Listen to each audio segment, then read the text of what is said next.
What's going on, everyone? Happy Tuesday to everyone. Hopefully, everyone is doing well and staying safe and staying healthy. If you had to take a COVID test during this time of rising cases and infections, hopefully you have tested negative. If you did by any chance test positive, I hope you have a full and speedy recovery with no long COVID issues. It's time now for the Tuesday edition of the Pandemic Update for Tuesday, July 25th, 2023.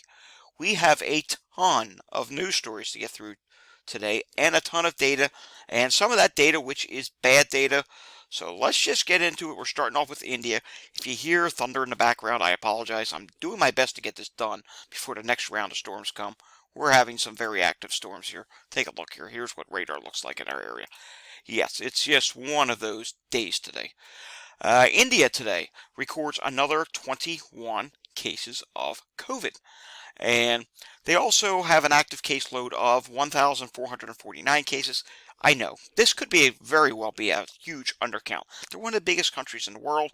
I know for a fact their deaths are definitely an undercount. Here's the count. It stays. It's been at 531,915 for several days now, probably back to early last week. So that's good that it's not rising, but again, I do believe that probably is likely an undercount. Already, a member to my website shared this on my site yesterday. I love it when people post things on my website. If you got something to share, if you want to post something, you want to say something, create an account, datareport.info, and post away. I just love it. We're basically an archive of, all things health related. All right, summary. Singer Tori Kelly, at the age of 30, was hospitalized on Sunday night after she suddenly collapsed while at dinner. Her current known status is that she is suffering from blood clots in her legs and near her lungs. Where have we heard this before? Just yesterday, we reported on a football player that had this issue. And this is singer Tori Kelly. She is a Grammy Award winning, best known for a gospel album. All right, moving on to this. Remember yesterday we talked about Senator Dick Durbin? Well, the second we uploaded yesterday's video, I was alerted to the fact that Nancy Mace has now had COVID for her third time. Apparently, she tested positive last week, and I'll read the whole thing to you. U.S. Representative Nancy Mace tested positive for COVID a third time in July of 2023, just last week. This makes it the third time she has had COVID. She previously had COVID on June 23rd, 2020, and on January 10th of 2022. Currently at this time, she is 45 years old, and I linked the source to the article that I used. There's several articles out there showing this, but I believe there are probably other United States political figures, keyword United States political figures, that have probably had it a third time. If you know of any, let me know. I'll post about it. With rising cases and infections, chances are we are going to see more pretty soon. We're probably going to see a lot more second time ones who haven't had it a second time yet. And of course, there'll be a winter surge too, so we'll probably see it then. What I do know is there are several international political figures. I think, was it Japan's president or Singapore's president, who recently had a case, and it was his third infection. So it is definitely happening more often. Alrighty, now we come to this. This is not good. There's a lot of things that are not good today. We're just going to read a headline here. Catastrophic forecast shows 9 million people in England with major illnesses by 2040. Cases of dementia, diabetes, cancer, depression, and kidney disease are expected to soar as growing numbers reach old age. It's true. And this is just in England. This is something that is happening all around the world, and it's just total insanity that no one is concerned by it. And I hope people read this information. I'm sure there's other articles that are relaying this message out there. This is not good news, folks. We are seeing illnesses or diseases of all types at rates we have not seen in decades. Yes, we are backtracking. Prior to the coronavirus pandemic, we were making big advances in the healthcare world and the medical world. And ever since 2020, that has just gone backwards, whether it be from COVID, people missing health screenings, all kinds of there's a whole number of reasons. I see these people who leave comments on here. They say, oh, stop trying to pin everything to COVID. Oh, stop living your life in fear. I'm not living my life in fear at all. I'm just stating the hardcore reality. I'm stating facts. I'm presenting you the data.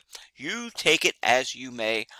I am living my life accordingly as the data would suggest one should.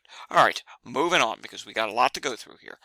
COVID-19 can cause inflammation that results in blood, in bone loss, higher fracture risk. So this is something else, just another thing that COVID can do. If you want to read this article, I did tweet out this article yesterday. Several people have tweeted out this article. My Twitter account, or should we say X account, or Twitter X, whatever it's going to be called. I think it's going to be called X, is at COVID Data Report. If you want to read this whole story, moving on to this, to Geneva County Jail, female inmates test positive for COVID-19. So another news story about a COVID outbreak potentially ongoing in a jail. We know if there's two, there's likely more.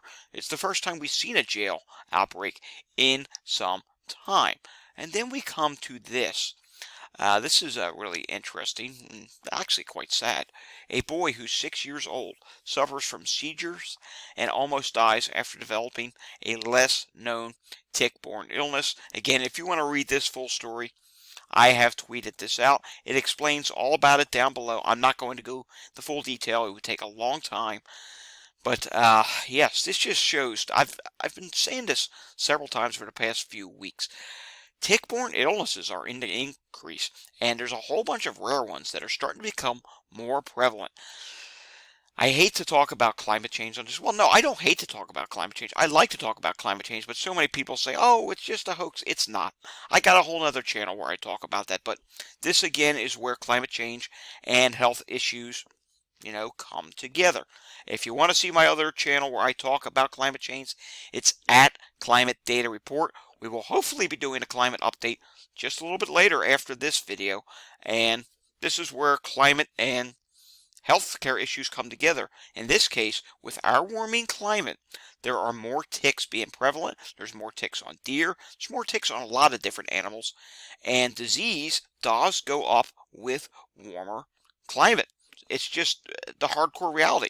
We're seeing more diseases, especially from ticks, and it's just such a big issue. The state I live in, Pennsylvania, is one of the states with the biggest issues of it right now. It's terribly concerning. All right, we have several things to share from Twitter. And this, I probably mentioned this before, but I do want to show you this. This is from Alexander Tin. He's just relaying a message from the CDC. COVID-19 infections, including hospital admissions, emergency department visits, test positivity, and water levels are increasing nationally. This is not fear. This is hardcore data. It's the reality, my friends. It's starting to rise again. The prevalence of COVID is rising. More people are testing positive. I will be showing you New York City very shortly. New York City and New York State are on the rise. The positivity there. Spoiler alert, it's double digits today. All right, moving on to this. H5N1 continues to be a problem. Now we have avian influenza outbreak in South Korea with cats. So this just continues to unfold. We're seeing a lot of random countries have problems with H5N1 in cats. 38 cats died due to the outbreak, and who's to say this does not go higher? We saw Poland. Poland's outbreak continued to rise. I suspect we will see another update from Poland relatively soon. All right, moving on to this. Yet another celebrity health incident report, and this is a scary one. LeBron James' son, Bronny, suffered cardiac arrest during USC basketball practice Monday. James is in stable condition, no longer in the ICU. So, yeah, hello. This is LeBron James, the big-time NBA player. This is his son. His son suffered cardiac arrest while doing a workout. This is so scary. It is happening to so many different people. Again, this is not fear. You believe what you want to believe in why this continuously keeps happening, but it does keep happening. It's happening more than it ever did before the pandemic, and I don't know. Someone needs to do some research and get some answers as to just what the heck is going on. All right, BNO News. COVID-19 hospitals admissions in the U.S. increased by 10% week over week, according to new CDC data. While still relatively low, and that's true, it is still relatively low, it shows cases are rising. Because, let's be honest, We know hospitals, not all hospitals are doing the test for COVID, and we know if COVID hospitalizations are rising, cases are rising as well, because with rising cases, eventually hospitalizations rise. And we do know, this is the other thing, we do know that if hospitalizations are already rising now, cases have had started rising a few weeks ago. Chances are this is post 4th of July and the new variants. Because remember, hospitalizations are a lagging indicator, which tells me we're already well under our way into the next wave. All right, let's take a look at something else. Again, this is where climate interacts with health, and in this case, we're talking about air quality. And unfortunately, air qualities in the Great Lakes, they're going downhill. They're not the greatest. Air quality anywhere in the east is not the greatest, but the worst area is confined to the Great Lakes. And like I have been projecting along the East Coast, they're going to gradually get worse as days go on. And that's going to be the case for much of this week, because we're going to have extreme heat and humidity. Out west is not doing too bad. We do have a few areas of concern. Los Angeles, California. North of there is not too bad. Northern California is moderately bad. Then Oregon, we are really, that's not good in Oregon. If you're in the mountainous region of Oregon, that's some bad air qualities. But overall, the Colorado Rockies and the Four Corners region is not doing too bad. Again, it's the east that's doing bad. So if you're anywhere with poor air quality, please be extra careful today, especially if you're in the extreme heat. All right, let's head over to Walgreens. We're going to take a look at a few more states on Walgreens today. The national positivity rate is 37.4%. Prior week was 33.9%. That's a difference of 3.5%. Total test, 1,865. Prior week was 1,905. That is slightly down. And let's today take a look at Minnesota first, shall we? Minnesota this week is 20% positive. Prior week was 15%. That's a difference of up 5%. And unfortunately, I shouldn't say unfortunately, the testing's up is a good thing, but unfortunately that means it's a legitimate rise. 25 tests versus 20. When you have more tests than last week, yet still an increase in positivity, that signals that it is a legitimate rise. Colorado, 28.6% this week, 12.5% the prior week, 16.1% increase in positivity. However, testing is way down, 14 versus 32. And let's come out here to Washington State, 27.1% positivity this week. The prior week was 20%. That's a difference of up 7.1%, 48 versus 35 for tests, so it is a legitimate rise. Let's take a look at California. California, 42% positivity this week. The prior week was 39.7%. That's a difference of up 2.3%. Testing is slightly down, 207 versus 214. Louisiana, 38.5% positivity this week. Prior week, whoa, what? Prior week was 71.4%. That's crazy. Maybe there was a glitch with that. That's the highest positivity I've ever seen on a Walgreens site. That's a difference of down 33%. 13 tests versus 14. I'm not going to say what that is. I would think it's probably a legitimate drop, but honestly, I don't know. Were they really 71% the prior week? South Carolina, 35% positivity this week, 41.7% last week. That's a difference of down 6.7%. And 20 tests versus 24 tests. Let's come up here to New Jersey, shall we? New Jersey is 26.3% this week, 19.1% last week, difference of 7.2% upward. It's a legitimate rise because testing is higher, 57 versus 47. And we will do one more state. Let's do Kentucky. Kentucky this week has a 15.4% positivity rate, difference of up 7.7%. And testing is 13 versus 13, so because testing is flat, yes, that is a legitimate rise. Alrighty, moving on to wastewater. And as you can see here with wastewater, the biggest rise is in the northeast states, then followed by the south. There's a slight drop in the west, and there's a slight drop in the Midwest region. But let's go out 6 months. The overall trajectory is that wastewater is starting to rise again in the United States, and that, my friends, is not good to see.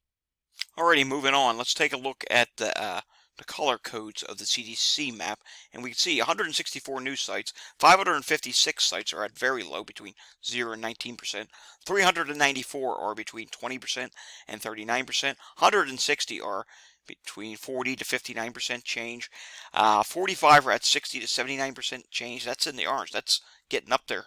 And in the red high, 80 to 100%, that's 5 sites. So that is not good to see. I'm going to keep myself on the left for a moment so you can see this. The variant that we are most concerned about right now is EG.5. That is at 11.4%. XBB.1.16 is currently at 14.8%, and it is dominating. And I believe XBB.1.16.1 is the other one that we're eventually going to have to be concerned about, which is at 8.8%. But honestly, EG.5 really has my attention right now. Moving on here, emergency department visits in many places are seeing moderate to substantial increases. They are stable in areas as well, like California. They're stable at the moment. And there's only a few states where they're dropping: Vermont, Delaware, West Virginia, Arkansas, Nebraska, South Dakota, and Wyoming. And then you do have 4 states which didn't bother to submit any data to the CDC. Alright, let's take a look at some of those wastewater sites that show other things besides COVID. They do show COVID, but they also do show influenza, RSV, all that stuff, just to prove to you that, hey, we do talk about flu as well. Someone left me a comment saying, you don't talk about other colds and flu, you just pin everything to be COVID. No, we take a look at these wastewater sites, and let's just do one up by Boston, and you will see here. Here's COVID. Yeah, okay, COVID's dropping at this time. Flu right now. There's no flu being detected. It's not being detected in the wastewater right now. So in a place like Boston, at this time where there's 2.4 million population in this sewer shed, influenza is not an issue right now. COVID is being detected. COVID is real. RSV, look at this. RSV, not being detected at this time. HMPV is not being an issue at this time. Neither is monkeypox, and norovirus is there, but it's at low levels at this time. It is good to note here that on this site for Boston, it updates much more frequently than the CDC site. You know, when we do the Sunday wastewater update, we often show Boston, and it doesn't update. All right, how about Harrisburg, Pennsylvania? Coronavirus is being detected, and it is on the rise. It's actually going up relatively quickly. Look at this. This is great. It actually updates every couple days. Influenza is not being detected at this time. RSV not being detected. HMPV not being detected. Monkeypox not being detected. And norovirus is there. It's prevalent, and it is starting to rise at this time. Let's do one more wastewater site for today. How about we come out here to Utah? I don't think we've done Utah in a while. Let's go to the Salt Lake City area. 600,000 population at this sewer shed site. And take a look at this here. Central Salt Lake Valley, Utah. Coronavirus has been on an increase. It did go down ever so slightly in the newest update, so that's good to see. Taking a look at influenza, not being detected at this time. RSV is not an issue right now. HMPV, this is interesting. It is starting to rise a little bit, so it is being detected. Monkeypox, not an issue. And norovirus is prevalent, but it's on a slow downtrend, so that is good to see. All right, that's some of the wastewater sites for today that show other things. We'll do some more again tomorrow. All right, New Jersey, 181 people in the hospital today. 68 out of 70 hospitals reported. 9 people are on a ventilator. In the ICU, 18 people are in the ICU. And 22 people have been discharged from the hospital in the last 24 hours. All right, moving on today for Philadelphia. This is the Monday update of the EMS calls. There were 777 EMS incidents yesterday, so below 800, but still a busy day. We'll have to see what happens today. That's multiple days in a row now below 800, but I suspect late this week it's probably going to go up with heat-related illnesses. We're expecting some really hot weather coming this way, and I do want to take a look at some of the suburbs, at what's going on. It probably is busy. Yeah, it's busy because there's thunderstorms going on, but look at all these EMS calls. How many are there right now? 14. Quite a few of them. Overdoses, fall victim. Not seeing any respiratory difficulty. Fever, that's not a good one. That could be illness of some sort. But let's also check Chester County, and again, we're going to have to scroll this down.